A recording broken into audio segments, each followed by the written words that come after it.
Isiniksik niya ang mga droga sa loob ng mga kondom, isa-isa itong ginawang airtight na kapsula at saka ibinabad sa pulot upang mas madali niya itong malunok. Sa unang pagkakataon niyang maging drug mule, si Ray ay nakalunok ng 20 capsule. Basta't makarating siya sa destinasyong lungsod at mailabas ang mga ito mula sa kanyang katawan, makakatanggap siya ng bayad na $100,000. Ngunit dahil sa labis na kaba, paglapag pa lamang niya sa eroplano ay napansin agad ng opisyal na may kakaiba sa kanya habang sinusuri ang pasaporte, kaya't mabilis siyang inaresto. Dahil normal naman ang resulta ng kanyang bagahe sa security, direktang sinuri ng pulisya ang kanyang katawan. Pagkatapos ng 10 minutong inspeksyon ng isang babaeng opisyal, wala silang nakitang ebidensya.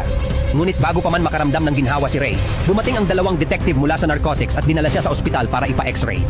May nakita ngang maraming bagay sa loob ng kanyang katawan, ngunit hindi makumpirma kung droga nga ang mga iyon. Malalaman lamang ito kapag nailabas na niya ang mga ito, kaya't dinala siya ng pulisya sa isang 5-star hotel. Binigyan ng masasarap na pagkain at inumin, umaasang mapipilitan siyang gumamit ng banyo.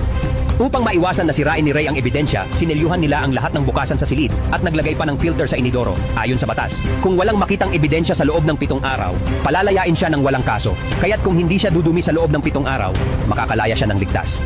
Ngunit hindi madali ang magpigil ng ganoon katagal. Araw-araw siyang pinapakain ng pulisya at sinasadya pa nilang gumawa ng tunog ng pag-utot gamit ang lobo upang tuksuhin siya. Sa tuwing susuko na si Ray, iniisip niya ang kanyang pamilya na naghihintay sa kanyang pagbabalik. Sa huli, nakayanan niya ang lahat, ngunit bago matapos ang 7 araw, humiling ang pulisya sa hukom ng dagdag na 5 araw na detensyon. Nang malaman ito ni Ray, tuluyan siyang nasiraan ng loob.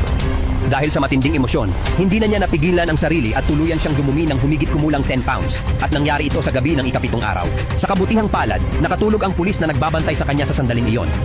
Dito naisip ni Ray ang isang matapang na plano. Nilunok niyang muli, isa-isa, ang mga kapsulang nailabas niya. Nang magising ang pulis, ang nakita lamang nito ay kama na puno ng dumi at walang bakas ng droga.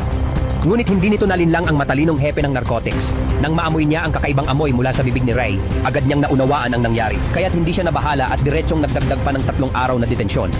Sa puntong iyon, tuluyan nang nawalan ng pag-asa si Ray.